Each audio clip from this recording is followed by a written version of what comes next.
Okay, hello everyone. Welcome to today's webinar. I'm with Dr. Kurt Bisnick, and we're going to do a short webinar on an interesting topic. We want to cover the topic of constipation and gut problems. So it's something a little bit perhaps embarrassing for people to talk about, the topic, but it's actually something that affects a lot of people. And so I just wanted to give you a bit of stats about it before we get into it. But if we're going to talk about the topic of constipation, the statistics say that 1 in 5 over the age of 30 at some point will suffer from this at some point in their life, and that it is the most common digestive complaint in the United States, outnumbering all other chronic digestive conditions. The number of people suffering from constipation is on the rise. And there's a recent survey showing that 16% of Americans and a third of all those older than the age of 60 suffer from chronic constipation. Each year, there is over 700,000 emergency visits to the hospital for constipation. The number of people admitted to hospital has doubled since 1997, according to statistics from statnew.com. So it's a pretty big problem. And there's some pretty amazing stories. Actually, I might start off with this story, and then I'm going to let Kurt talk on it because I'm sure he has lots of experience with patients. But this particular story is about constipation and cancer, and it may not actually be that uncommon. And it illustrates that the costs of constipation problems may be much more than just monetary. So basically, it says that this is a story, I think it's actually a true story. The name's obviously been changed, but a gentleman, Larry, had widespread cancer, but this was not his cause of death, his sudden cause of death. And Larry was obviously certainly not ready to die. And, his family and friends could see it in his eyes. He was suffering from intense belly pain. And when he did die, even though Larry's death was listed as a proliferated colon, which resulted in bloodstream poisoning from bacteria, his actual cause of death was constipation. So that's a pretty big deal, and it's a pretty shocking story, but I just thought it's a good topic to talk about how people can address this because it affects so many people. So Kurt, what do you think of that story? Because you've experienced things like that before.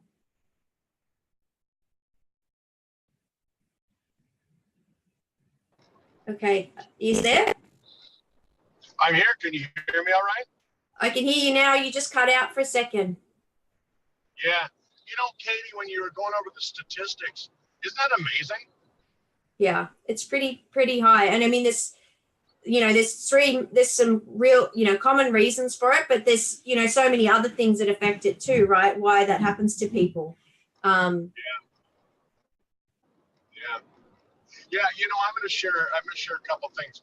Number one, when we're looking at the digestive system, why is it so important to get your gut working right? The body does almost like a triage, right? We know what triage is. That's where doctors decide, okay, what's the most important thing to go after first? And your body, your innate intelligence, the healing system within your body, it tries to figure out what's the most important thing to go after first.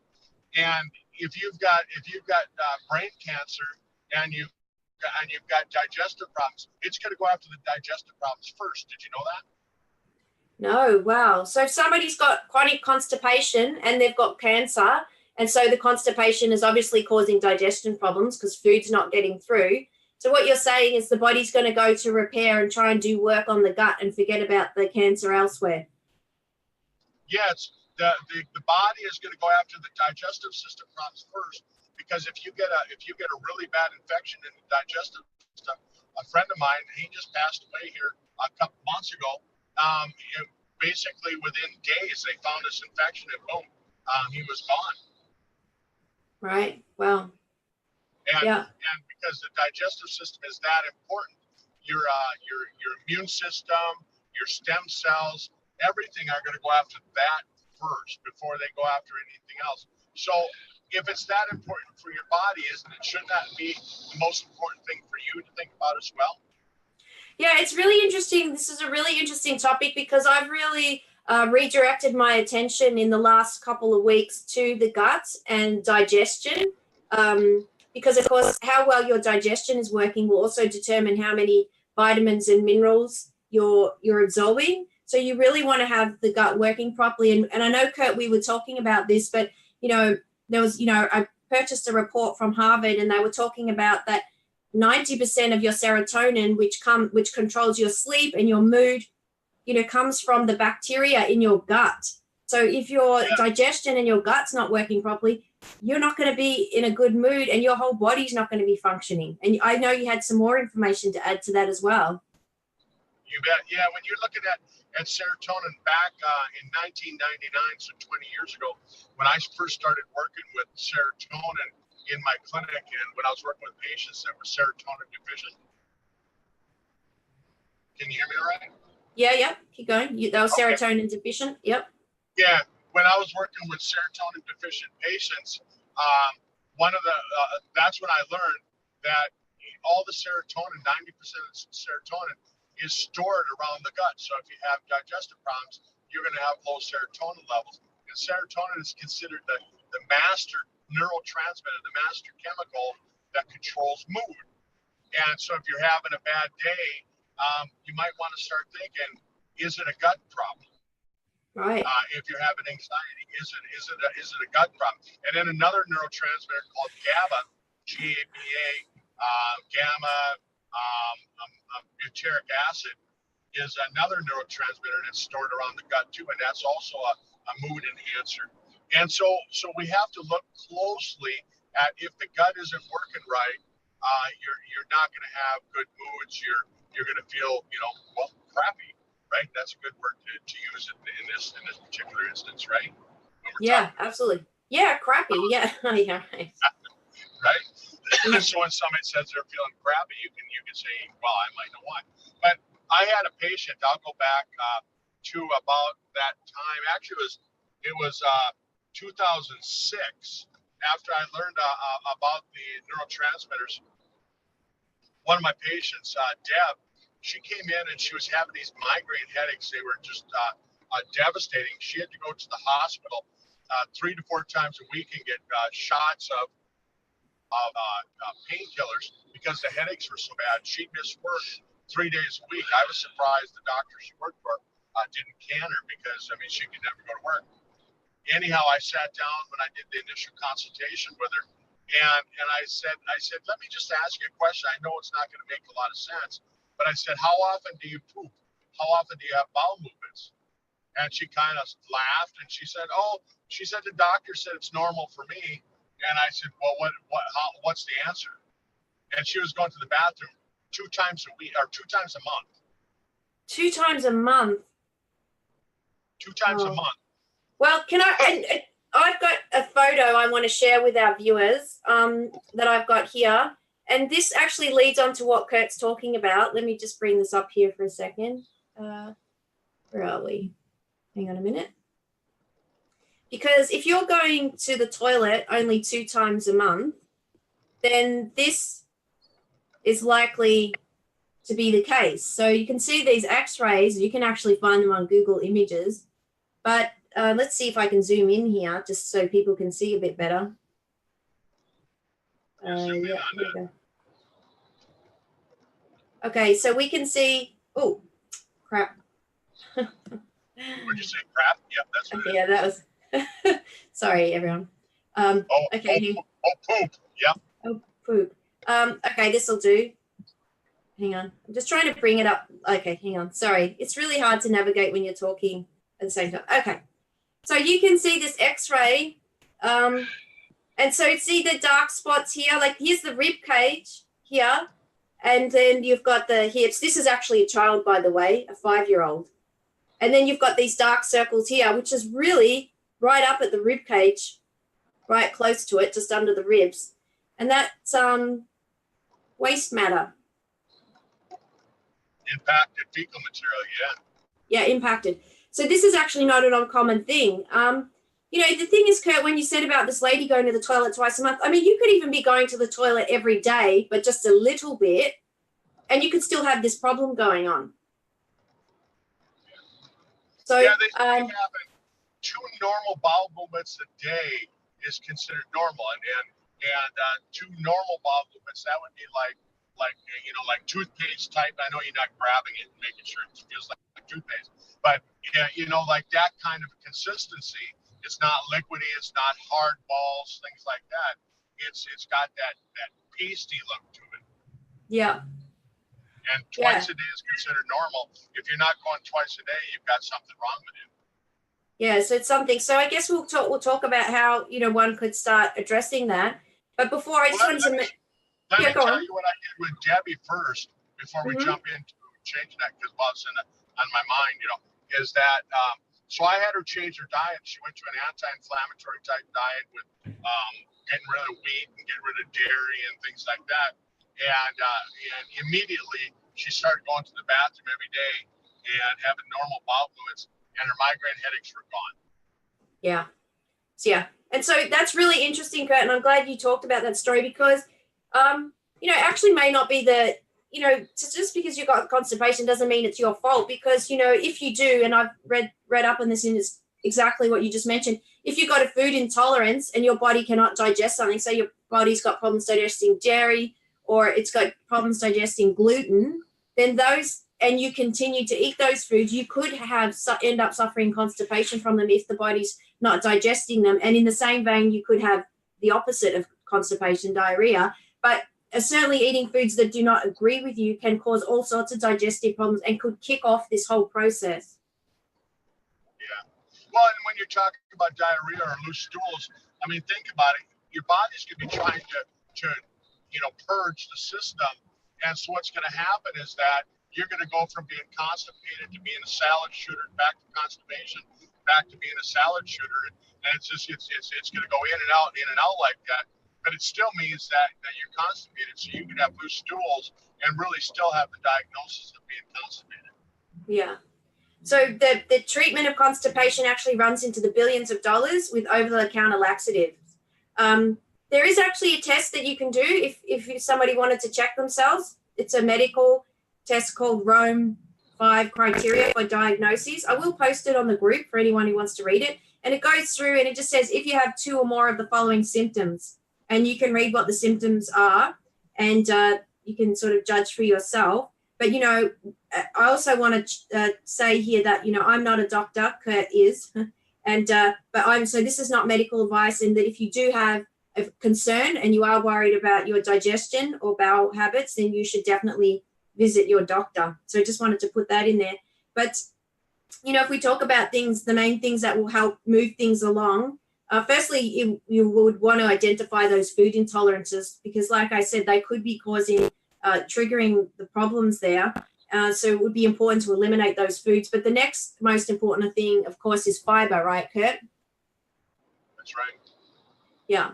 So, you know, and fiber comes in 2 types. You've got the soluble fiber, which dissolves in water, and then insoluble fiber, which passes through almost undigested. So soluble fiber will come from, you know, your fruits and some veggies. And then the insoluble fiber is more like the bran and stuff that sort of goes through as is. It's a lot more harsh. The actual recommended intake for fiber each day is 25 to 30 grams of fiber. And most people are definitely not getting that amount of fiber. If you turn over a packet, if you're eating some packaged food or tinned or canned, have a look at the grams of fiber in the food. Sometimes they don't even list it. Do you know that on a nutritional panel, when they have to list the carbohydrate, protein, and fats, they don't have to list the fiber. Fiber's excluded, which is a big problem because I don't know why they do that. So actually, sometimes you can't even tell how much. But you can take a guess that if it's been processed, it probably has very little amount of fiber. And a lot of your fiber is going to come from, you know, your whole grains, your fruits, your vegetables, and those sorts of things, nuts, legumes. Yeah. So medications, yeah, go on. Oh, I was just going to say this as we're talking about fiber. You've heard me say it before, and and we played it on a video here, was it last week, that when you played that video, and they were talking about the fact that where did our body get hydrogen before the H2 sticks? Well, our body is supposed to develop hydrogen when we digest fiber. And so here you're talking about fiber, you're talking about people who have constipation, you're talking about the fact that people that have constipation have all of these medical problems. Maybe it's the hydrogen developed from the fiber that actually cures those problems. I mean, start linking two and two together. Yeah, definitely. Other things that can cause problems is overuse of laxatives can cause a problem, can't it, Kurt? If the people are using too many. Definitely. Yeah. It can stop. So your body then doesn't know when to go. But, if you increase the fiber and you avoid the foods that are irritating your gut, then, of course, drinking plenty of water is absolutely essential. I mean, if you're going to increase fiber intake, you must increase water intake because the water is needed to, push everything along. And so insufficient water can actually contribute to constipation and gut problems as well. And then, of course, the other thing is medications. Certain medications contribute to constipation, digestion problems. And so if you are taking a medication, you feel that it is causing that, you need to talk to your doctor about possibly using an alternative to alleviate that problem. But it can be a really hard thing for people to get on top of. And it's a big deal, not having your digestion working properly, because like what you just said, it affects your mood. So if things aren't going good down there, probably not going to be in the best mood either. That's right. You're going to feel crap. Yeah. And so I just want to finish the call by touching on a few products that I guess they jump to the front of mind if somebody's got issues with trying to get things moving along, suffering from a bit of constipation. I tell you what, the new product that I really love for this is the Sizzle H2 stick, Kurt, because I really like the fact that, you're mixing it with 500 mils of water. You're increasing that water intake, but you've also got that magnesium in it. So it really helps to move things along in the bowel. I've had a few people saying to me, they can really feel it detoxing their body. Things are really moving along. So the Sizzle H2 stick is great for that. What do you think about that product? I think it's great. And then, like I said, you get the benefit of the hydrogen, which is going to neutralize all those toxins that were produced when you were constipated. Yeah. And then, of course, the other great product we've got, which is the Super Detox. So the Super Detox is actually designed to support the removal of colon plaque and the buildup. And it can also help to support the body to relieve constipation. And you can follow that as directed. It's a 5-day program with the Super Detox. But I do know people that take, one a day or one every second day. So people, can they do that, Kurt? Right. Yeah, because the Super Detox, if you read the bottle, it says, use it for 7 days, then go off, and then use it again next month to clean out the system. Because you want to purge, and then you want to rebuild, you want to purge, and then you want to rebuild. Okay, great. And then, of course, the last product I chuck in there is the Balance D. Balance D actually contains 6 grams of fiber, and it's a pre and probiotic, so it's going to help restore the gut flora in the bowel, which is really important too. Yeah. A couple other products I'm just going to throw at you, Katie, that we're talking about this. I really think they would fit in here too in this discussion. One is the Body Shield. It tends to be one of those products that a lot of times people get to talk about, but it's got such high levels of folvates, and the folvates, they pull the toxins out and they push the nutrition in, and it helps to repair that gut lining, helps to zip the cells back together. And that's what happens when you have leaky gut, is that the cells have been pulled apart, and it allows things to leak through. So it helps to sort of zip that back together. And so I like that. And then, of course, I think this is lean too, because isn't there like 12 grams of fiber in there? There's 6 grams of fiber and 12 grams of protein per serving. So if you have a double scoop, you'll get 12. But it's 6 grams. Yeah. Okay. So that's a great one. It's interesting what you just said. You said Body Shield helps with the gut lining. Do you mean that it helps repair leaky gut? Yeah. So it's gonna help by pulling those toxins out and pushing nutrition into the cells, right? I mean, in your gut lining, if you think of it like a picket fence, right? I'm Mhm. trying to give you an analogy that you can picture in your mind. If everybody on the call, if everybody listening to the recording can picture a picket fence, and the closer that you push the pickets together, the closer that you push the rails together, once you get them touching, that's what your gut lining should look like. But because of glyphosate, because of Roundup, Monsanto, and other things like that, even stress in your life, what happens is it becomes a picket fence where you can stick your hand through it. Right. And Wow. so, I mean, if you guys can picture that in your mind, and so what happens is when you use things like the fulvates that we have in Body Shield, it'll tend to help close that up. It'll close those gaps up because it's helping get rid of inflammation and things like that. Yeah. And I guess in closing, another important thing I wanted to mention is that bowel cancer is a pretty common type of cancer, and that's why it's really important to have the digestion working properly and alleviate issues with constipation, because that certainly can play a massive role in contributing to developing bowel cancer. And so we really want to keep everything healthy downstairs. So yeah, so hopefully you got some great tips out of this, thought-provoking, maybe motivating even. You might share something we've said or share this video with someone. And yeah, so I really appreciate you joining us today, and I hope you enjoyed the topic. It's a bit of an uncomfortable topic to talk about. I was a bit reluctant when I thought, oh well, it's real and it affects a lot of people. So thanks for joining us today. Thanks, Kurt, for joining us. I know you're traveling, and I appreciate you getting on the call. Thank you, Katie, for hosting this call. Everyone, thanks for joining us. Thanks, everyone. Bye. Bye.